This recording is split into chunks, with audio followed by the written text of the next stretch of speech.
Hello everyone. आप सभी का फिर से स्वागत है। ये घटना चक्र हिस्ट्री का डिस्कशन है और हम लोग आधुनिक भारतीय इतिहास को डिस्कस कर रहे हैं, जिसमें हमारा टॉपिक चल रहा है 1857 की क्रांति। इससे पहले वाले सेशन में प्रश्न संख्या 41 तक ऑलरेडी हम लोगों ने कंप्लीट कर लिया था। आज का जो सेशन है 42 से स्टार्ट करेंगे। डिस्कशन को स्टार्ट करने से पहले मैं बता दूं कि इसका पीडीएफ अवेलेबल है। अगर आपको पीडीएफ चाहिए तो Telegram channel, Telegram quiz group या चैनल के कम्युनिटी बॉक्स में जाइए, वहां पर इसके रिगार्डिंग में इंफॉर्मेशन को अपडेट कर दिया गया है। तो चलिए स्टार्ट करते हैं। 42 1857 ईस्वी की क्रांति में अंग्रेजों व जोधपुर की संयुक्त सेना को पराजित करने वाला था कौन था? 1857 की क्रांति में अंग्रेजों व जोधपुर की संयुक्त सेना को पराजित करने वाला था आउवा के ठाकुर कुशल सिंह, यानी डी ऑप्शन। आउवा के ठाकुर कुशल सिंह ने 1857 ईस्वी की क्रांति में अंग्रेजों और जोधपुर की संयुक्त सेना को पराजित किया था। 43 निम्नलिखित में से कौन सा स्थल राजस्थान में 1857 की क्रांति का केंद्र नहीं था? निम्नलिखित में से कौन सा स्थल राजस्थान में 1857 की क्रांति का केंद्र नहीं था? इसका सही जवाब हो जाएगा, याद रखिएगा, जयपुर, यानी बी ऑप्शन। देखिए, अगर बात करें तो दिए गए विकल्प में 1857 की क्रांति का केंद्र जयपुर नहीं था। शेष स्थल 1857 की क्रांति से संबंधित थे। प्रश्न संख्या 44 है, निम्नलिखित में से किसने 1857 में अंग्रेजों से संघर्ष किया? निम्नलिखित में से किसने 1857 में अंग्रेजों से संघर्ष किया? इसका सही जवाब हो जाएगा, बताइए, शहादत खान, यानी सी ऑप्शन। 1857 के विद्रोह में शहादत खान ने इंदौर में अंग्रेजों से संघर्ष किया था। 45 है, निम्नलिखित में कौन 1857 के विद्रोह में अंग्रेजों का सबसे कट्टर दुश्मन था? बताइए, निम्नलिखित में से कौन 1857 के विद्रोह में अंग्रेजों का सबसे कट्टर दुश्मन था? इसका सही जवाब हो जाएगा 45 का सही जवाब क्या है? मौलवी अहम अब्दुल्ला शाह, यानी ऑप्शन ए। आप लोग कमेंट बहुत कम करते हैं, प्लीज किया करिए, हमें सपोर्ट कीजिए। और जिन लोगों ने Telegram channel, Telegram quiz group, Facebook page, Instagram को ज्वाइन नहीं किया, वीडियो के डिस्क्रिप्शन बॉक्स में उसका लिंक है, आप ज्वाइन कर सकते हैं। देखिए, अगर बात करें तो मौलवी अहम अब्दुल्ला शाह ने फैजाबाद में 1857 के विद्रोह को अपना नेतृत्व प्रदान किया। ये अंग्रेजों के सबसे कट्टर दुश्मन थे। वह तमिलनाडु में आरकाट के रहने वाले थे, लेकिन वह फैजाबाद में आकर बस गए थे। उन्होंने भारत के विभिन्न धर्मानुयायियों का आह्वान करते हुए कहा कि सारे लोग काफिर अंग्रेजों के विरुद्ध खड़े हो जाओ और उन्हें भारत से बाहर खदेड़ दो। इनके बारे में अंग्रेजों ने कहा कि वह अदम्य साहस के गुणों से परिपूर्ण और दृढ़ संकल्प वाले व्यक्ति तथा विद्रोहियों में सर्वोत्तम सैनिक है। इनके गिरफ्तारी के लिए ब्रिटिश सरकार ने 50,000 रुपए का इनाम रखा था। आगे बढ़ते हैं नेक्स्ट। प्रश्न संख्या 46, 1857 के प्रथम स्वतंत्रता संग्राम में भोपाल के किस वीर ने बहादुरीपूर्ण मुख्य संघर्ष कर बलिदान दिया? 1857 के प्रथम स्वतंत्रता संग्राम में भोपाल के किस वीर ने बहादुरीपूर्ण मुख्य संघर्ष कर बलिदान दिया? तो फाजिल मोहम्मद खान। देखिए, अगर बात करें तो दिए गए विकल्प में से फाजिल मोहम्मद खान ने 1857 के स्वतंत्रता संग्राम में भोपाल में विद्रोहियों का नेतृत्व किया था और बहादुरी पूर्वक संघर्ष करते हुए ये जो है मतलब कि प्राणोत्सर्ग किया। इन्होंने वीरगति को प्राप्त किए। 1857 के विद्रोह को किस उर्दू कवि ने देखा था? नेक्स्ट प्रश्न 47, 1857 के विद्रोह को किस उर्दू कवि ने देखा था? इसका सही जवाब क्या होगा, बताइए। तो अगर बात करें तो 1857 के विद्रोह को जिस उर्दू कवि ने देखा था, नाम है गालिब, सी ऑप्शन, गालिब। दिए गए विकल्प में शायरों में 1857 के विद्रोह को मिर्जा गालिब ने स्वयं अपनी आंखों से देखा था। आगे बढ़ते हैं नेक्स्ट। प्रश्न संख्या 48, सुप्रसिद्ध उर्दू शायर मिर्जा गालिब का मूल निवास था? सुप्रसिद्ध उर्दू शायर मिर्जा गालिब का मूल निवास कहां था? तो आगरा में, ऑप्शन ए। उर्दू शायर मिर्जा गालिब का जन्म 27 दिसंबर 1797 को आगरा में और मृत्यु 15 फरवरी 1869 को दिल्ली में हुई थी। आजादी की पहली लड़ाई 1857 में किसने भाग नहीं लिया? 49 जो प्रश्न है, 49 49 नंबर, आजादी की पहली लड़ाई 1857 में किसने भाग नहीं लिया? इसका सही जवाब हो जाएगा भगत सिंह, यानी डी ऑप्शन। भगत सिंह ने 1857 की आजादी की पहली लड़ाई में भाग नहीं लिया, जबकि रानी लक्ष्मीबाई, बहादुर शाह जफर और तात्या टोपे ने 1857 की लड़ाई में भारतीय जनमानस का नेतृत्व किया था। 50 नंबर है, 1857 के विद्रोह से निम्नांकित में कौन संबंध नहीं था? 1857 के विद्रोह से निम्नांकित में कौन संबंधित नहीं था? तो सही जवाब है उधम सिंह, सी ऑप्शन बिल्कुल करेक्ट ऑप्शन है। उधम सिंह 1857 के विद्रोह से संबंधित नहीं थे। ये पंजाब के क्रांतिकारी थे। जालियांवाला बाग हत्याकांड का बदला लेने के लिए इन्होंने पंजाब के गवर्नर रहे माइकल ओ डायर के लंदन में मार्च 1940 में हत्या कर दी, जिसके लिए इन्हें गिरफ्तार करके मृत्यु दंड दे दिया गया। बेगम हजरत महल ने लखनऊ में, कुंवर सिंह ने बिहार में और मौलवी अहम अब्दुल्ला ने फैजाबाद में 1857 के विद्रोह का नेतृत्व किया था। 51 है, 1857 के स्वतंत्रता संग्राम में किस राजवंश ने अंग्रेजों की सर्वाधिक सहायता की? 1857 के स्वतंत्रता संग्राम में किस राजवंश ने अंग्रेजों की जो है सर्वाधिक सहायता की? सही जवाब है ग्वालियर के सिंधिया, यानी ऑप्शन ए। 1857 के स्वतंत्रता संघर्ष में ग्वालियर के सिंधिया राजवंश ने अंग्रेजों की सर्वाधिक सहायता की। यूरोपीय इतिहासकारों ने ग्वालियर के मंत्री सर दिनकर राव और हैदराबाद के मंत्री सलार जंग की राजभक्ति की बहुत सराहना की।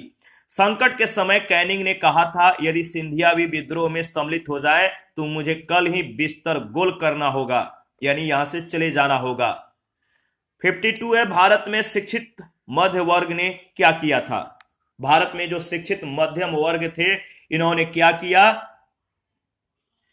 इन्होंने 1857 के विद्रोह से जो है तटस्थता बनाए रखी थी, यानी 1857 के विद्रोह से ये अपने को अलग थलग रखे थे।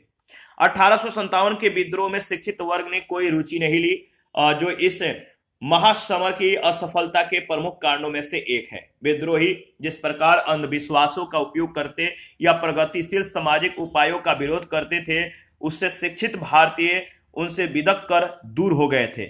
शिक्षित भारतीय देश का पिछड़ापन दूर करना चाहते थे। उनके मन में यह गलत विश्वास भरा था कि अंग्रेज आधुनिकीकरण का यह काम पूरा करने में उनकी सहायता करेंगे, जबकि जमींदारों, पुराने शासकों और सरदारों तथा दूसरे सामंती तत्वों के नेतृत्व में लड़ने वाले विद्रोही देश को पीछे ले जाएंगे। कुछ समय बाद ही शिक्षित भारतीयों ने अपने अनुभवों से जाना कि विदेशी शासक देश का जो है आधुनिकीकरण करने में नहीं, बल्कि जो है अपनी फायदा के लिए इसका शोषण कर रहे हैं, बल्कि उसे और गरीब और पिछड़ा बनाने के लिए प्रयास कर रहे हैं। इस मामले में 1857 की क्रांतिकारी अधिक दूरदर्शी जो है सिद्ध हुई।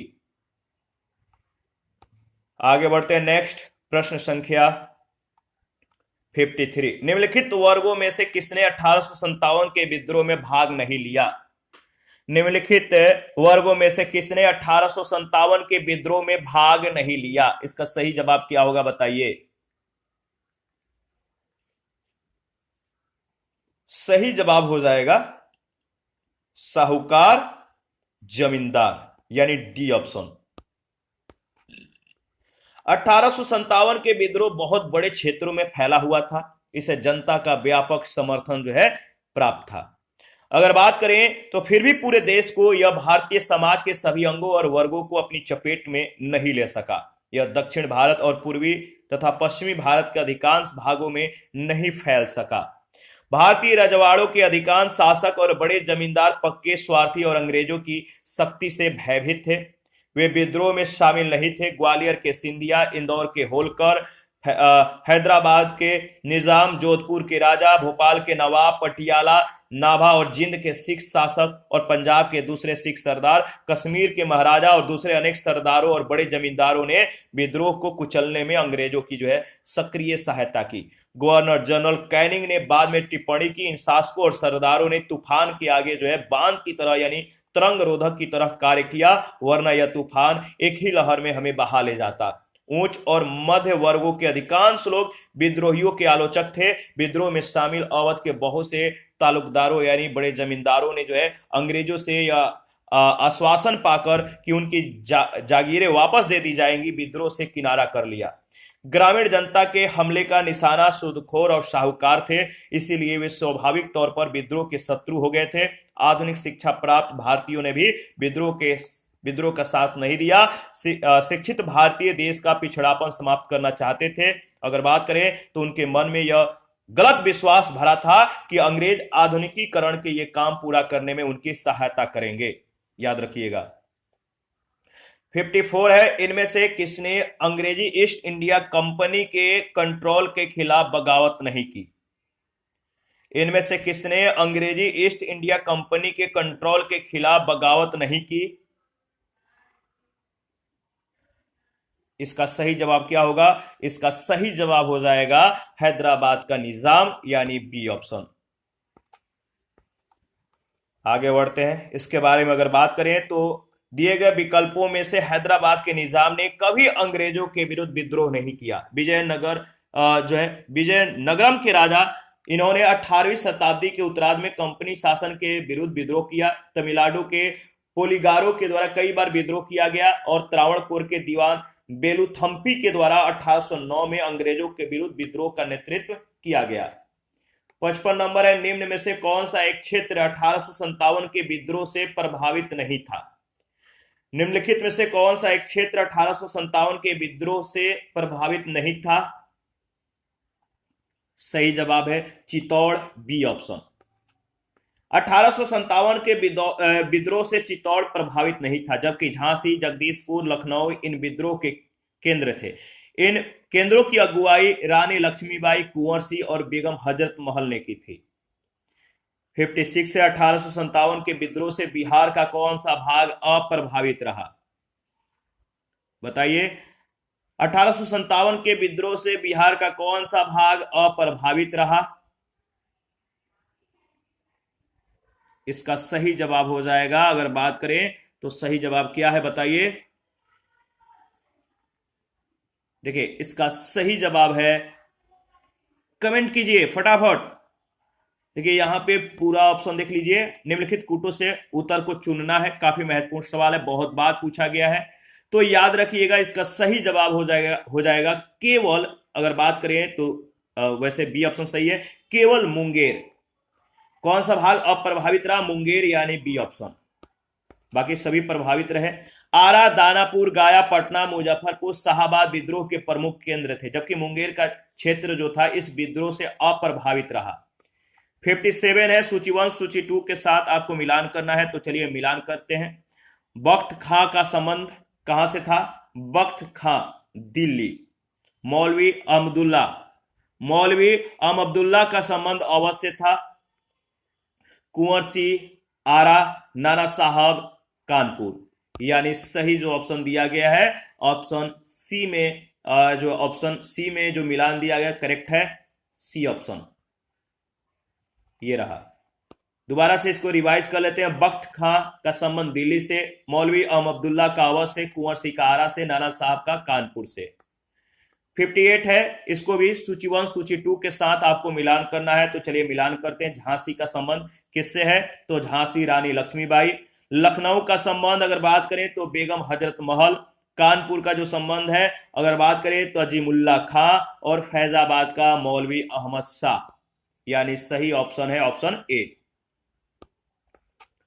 1857 के विद्रोह में झांसी में रानी लक्ष्मीबाई, लखनऊ में बेगम हजरत महल, कानपुर में और फतेहपुर में अजीमुल्ला खां तथा फैजाबाद में मौलवी अहमद शाह, इन लोगों ने नेतृत्व किया था।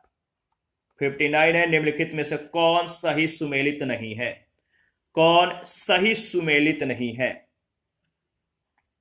तो अगर बात करें तो लखनऊ का संबंध लियाकत अली से दिया गया, जो कि सही सुमेलित नहीं है। मौलवी लियाकत अली का जन्म 1817 में तत्कालीन इलाहाबाद के चायल में हुआ था। इन्होंने 1857 के विद्रोह में तत्कालीन इलाहाबाद विद्रोहियों का नेतृत्व किया। इलाहाबाद में विद्रोहियों का नेतृत्व किया था। इनका संबंध लखनऊ से नहीं था। 60 नंबर है, इनमें से किसने 1857 के विद्रोह में सक्रिय भाग लिया था? इनमें से किसने 1857 के विद्रोह में सक्रिय भाग लिया था? तो अगर बात करें तो सही जवाब है ई ऑप्शन। कैसे? ईस्ट इंडिया कंपनी के राजनीतिक, आर्थिक और सामाजिक तथा धार्मिक कारणों के फलस्वरूप 1857 का विद्रोह प्रारंभ हुआ। लखनऊ में इस विद्रोह का प्रारंभ 10 मई 1857 में हुआ और यहां पर इस विद्रोह का नेतृत्व बेगम हजरत महल ने किया था। कानपुर में इस विद्रोह का नेतृत्व नाना साहब के द्वारा, फैजाबाद में इस विद्रोह को जो है नेतृत्व मौलवी अहम अब्दुल्ला ने किया था, जबकि बहादुर शाह जफर जो थे, इनकी पत्नी बेगम जीनत महल ने अप्रत्यक्ष रूप से इन विद्रोह में भाग लिया था। 61 है, सूची 1 सूची 2 के साथ मिलान करना है। एक तरफ क्रांतिकारियों के नाम, दूसरे तरफ स्थान दिया गया है, तो चलिए मिलान करते हैं। तो नाना साहब का संबंध कानपुर से, याद रखिएगा, नाना साहब कानपुर। नवाब हामिद अली खान का जो संबंध है वो कहां से है? नवाब हामिद अली खान दिल्ली। मौलवी अहमद उल्लाह का जो संबंध है, मौलवी अहमद उल्लाह का संबंध लखनऊ से है और मनी राम दीवान का संबंध असम से है। सही जवाब है डी ऑप्शन। चलिए दोबारा से इसको रिवाइज कर लेते हैं।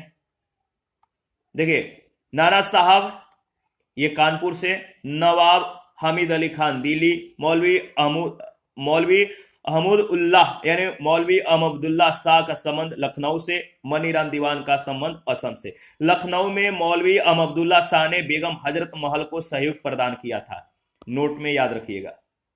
62 है, 1857 के विद्रोह के समय भारत का गवर्नर जनरल कौन था?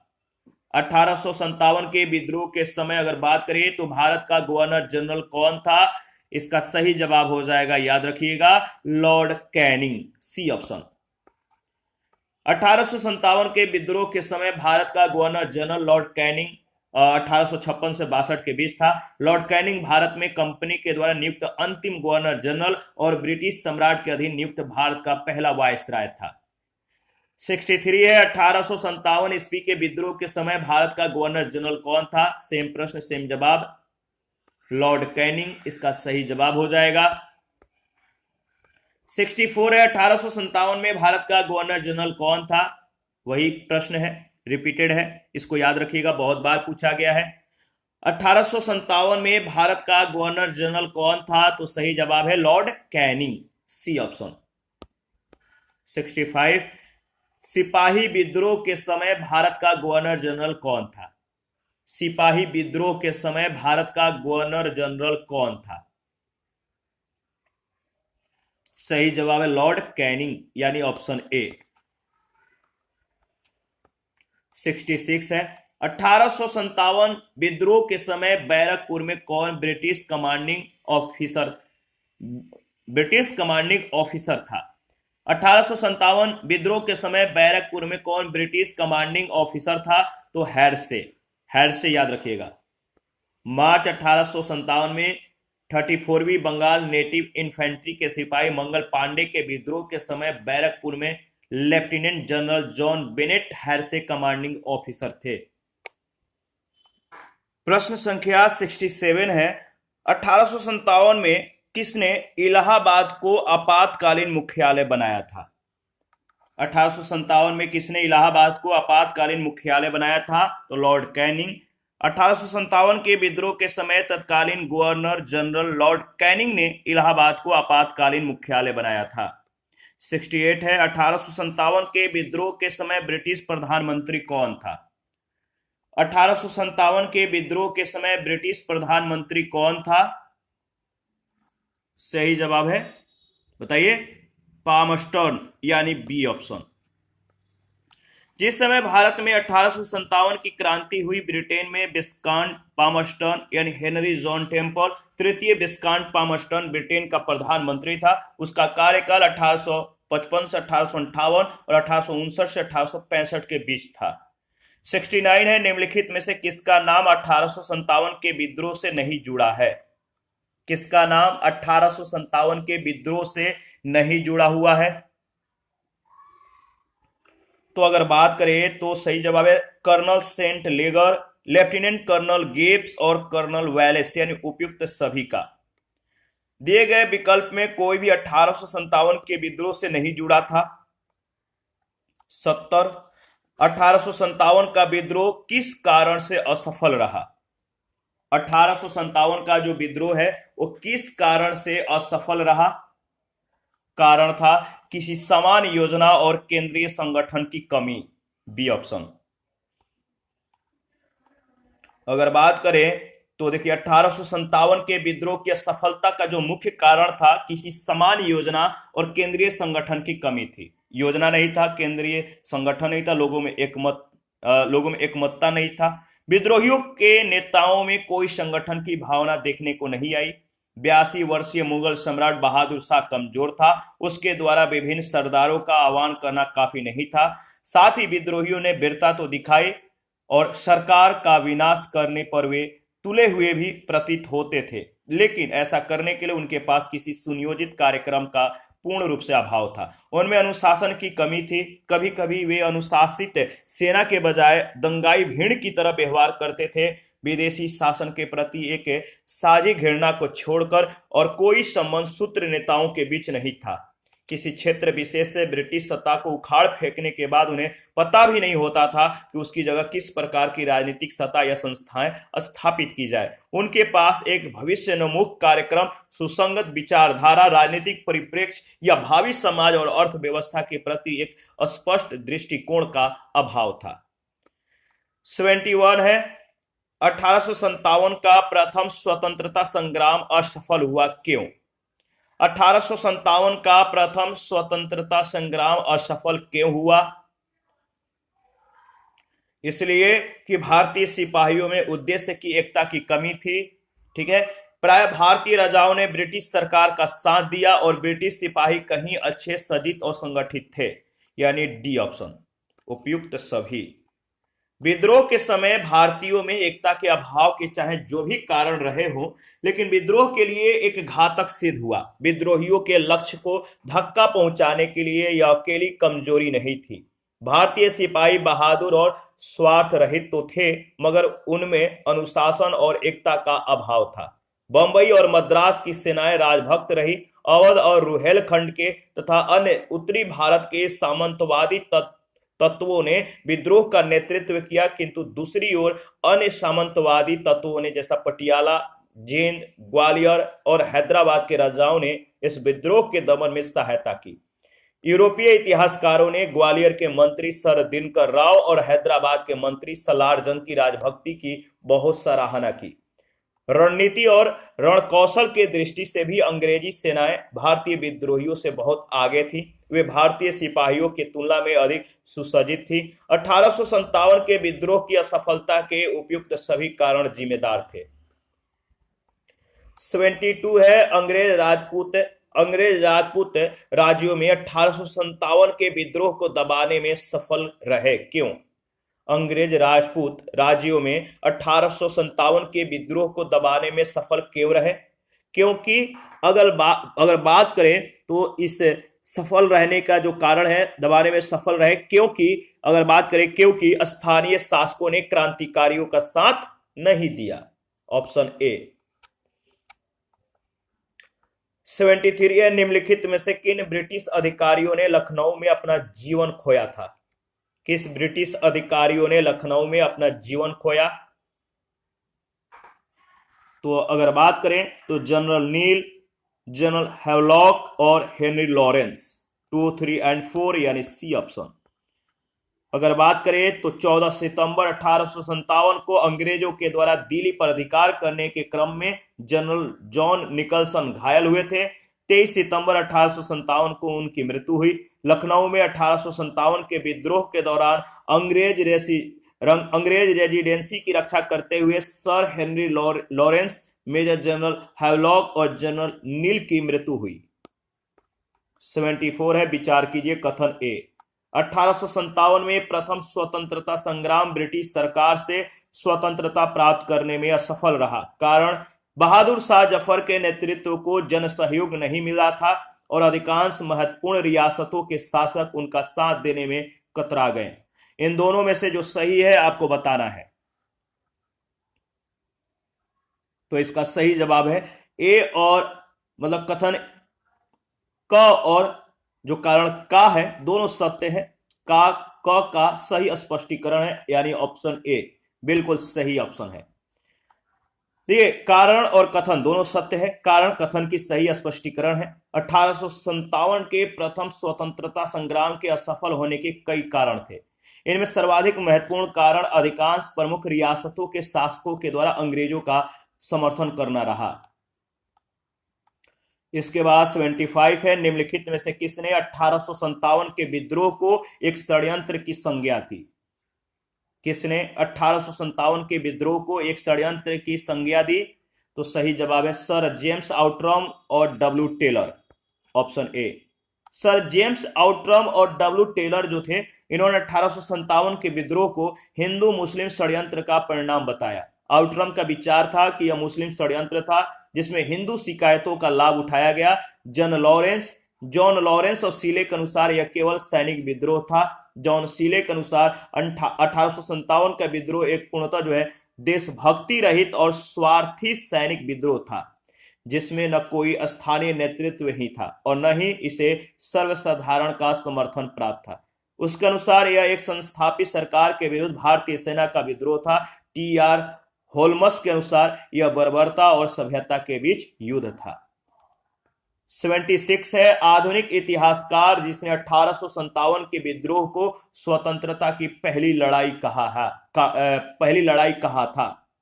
आधुनिक इतिहासकार जिसने 1857 के विद्रोह को स्वतंत्रता की पहली लड़ाई कहा था, किसने कहा था? तो वी.डी. सावरकर।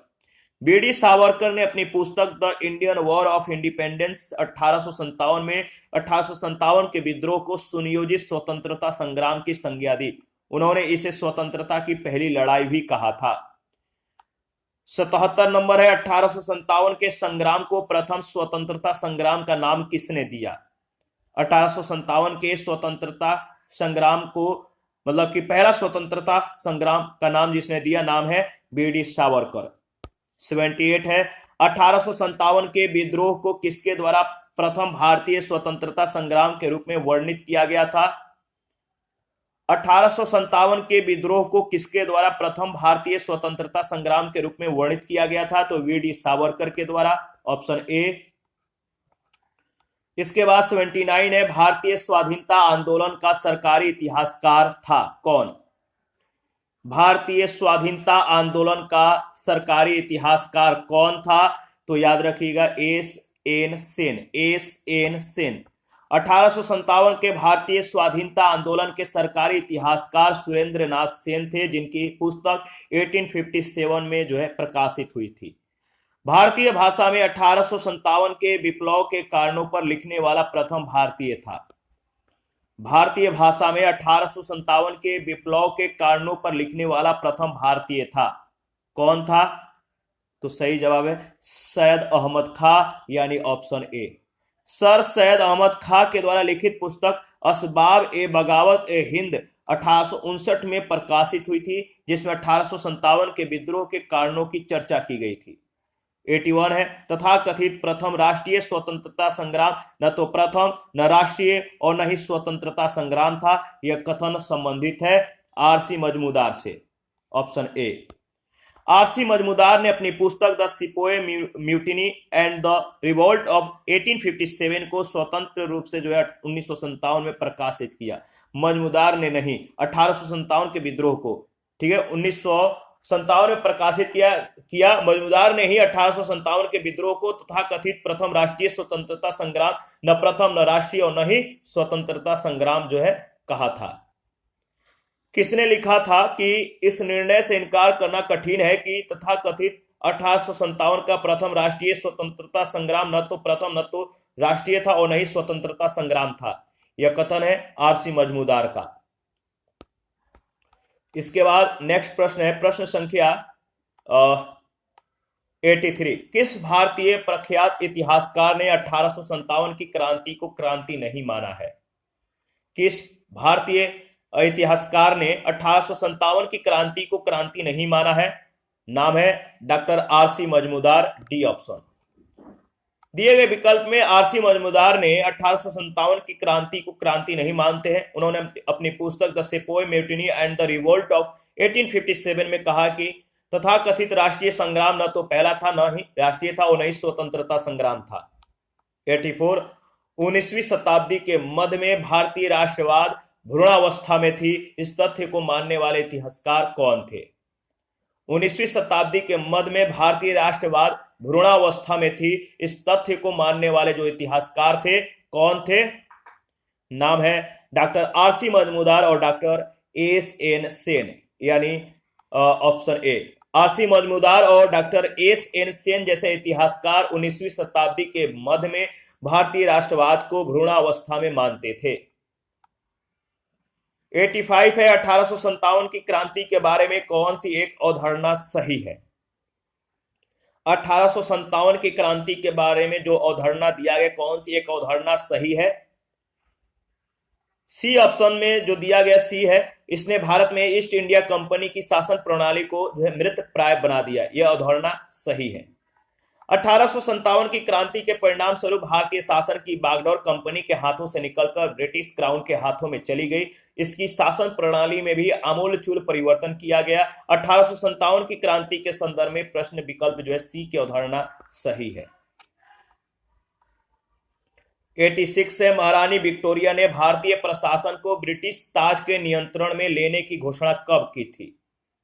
महारानी विक्टोरिया ने भारतीय प्रशासन को ब्रिटिश ताज के नियंत्रण में लेने की जो घोषणा है कब की थी? 1 नवंबर 1858 को। 1857 की क्रांति के दमन के बाद 1 नवंबर 1858 को महारानी विक्टोरिया ने भारतीय प्रशासन को ब्रिटिश ताज के नियंत्रण में लेने की घोषणा की। इस घोषणा के बाद भारत में कंपनी के शासन को समाप्त कर भारत को सीधे ब्रिटिश क्राउन के अधीन कर दिया गया। एक भारत मंत्री या सचिव तथा 15 सदस्यों वाली इंडियन काउंसिल की स्थापना की गई। तत्कालीन गवर्नर जनरल लॉर्ड कैनिंग को ही भारत का प्रथम वायसराय बनाया गया। 87 समाग्री विक्टोरिया ने 1858 की घोषणा में भारतीयों को बहुत सी चीजें दिए जाने का आश्वासन दिया। निम्न आश्वासनों में से कौन सा ब्रिटिश शासन ने पूरा किया था? कौन सा आश्वासन ब्रिटिश जो है शासन मतलब कि ब्रिटिश ने पूरा किया? किस आश्वासन को? अगर बात करें तो सही जवाब है रियासतों को हड़पने की नीति समाप्त कर दी गई। ये आश्वासन जो है पूरा हुआ, ऑप्शन ए। 1857 के विद्रोह का सबसे महत्वपूर्ण परिणाम महारानी विक्टोरिया की उद्घोषणा थी। यह उद्घोषणा 1 नवंबर 1858 को इलाहाबाद में हुए दरबार में लॉर्ड कैनिंग के द्वारा उद्घोषित की गई। इसमें भारत के कंपनी के शासन को समाप्त कर भारत का शासन सीधे क्राउन के अधीन कर दिया गया। इस उद्घोषणा में भारत में ब्रिटिश साम्राज्य के विस्तार पर रोक, लोगों के धार्मिक मामलों में हस्तक्षेप न करना, एक समान कानूनी सुरक्षा सबको उपलब्ध कराना शामिल थे। भारतीय राजवाड़ों के प्रति विजय और विलय की नीति का परित्याग कर दिया गया और सरकार ने राजाओं को गोद लेने की अनुमति प्रदान की। अन्य आश्वासन ब्रिटिश शासन के द्वारा पूरे नहीं किए जा सके। 88 है महारानी विक्टोरिया की उद्घोषणा का उद्देश्य क्या था? महारानी विक्टोरिया की उद्घोषणा का उद्देश्य क्या था? इसमें 3 उद्देश्य दिए गए। कौन कौन से उद्देश्य सही हैं आपको बताना है। देखिए, भारतीय राज्यों को ब्रिटिश साम्राज्य में मिलाने के किसी भी विचार का परित्याग करना और भारतीय प्रशासन को ब्रिटिश क्राउन के अंतर्गत रखना, यानी ऑप्शन ए बिल्कुल करेक्ट ऑप्शन है। अगर बात करें तो ब्रिटिश सरकार ने 1858 में एक अधिनियम लागू किया जिसे भारतीय प्रशासन सुधार संबंधी अधिनियम कहते हैं। इस अधिनियम के द्वारा भारत में ईस्ट इंडिया कंपनी के शासन का अंत कर दिया गया।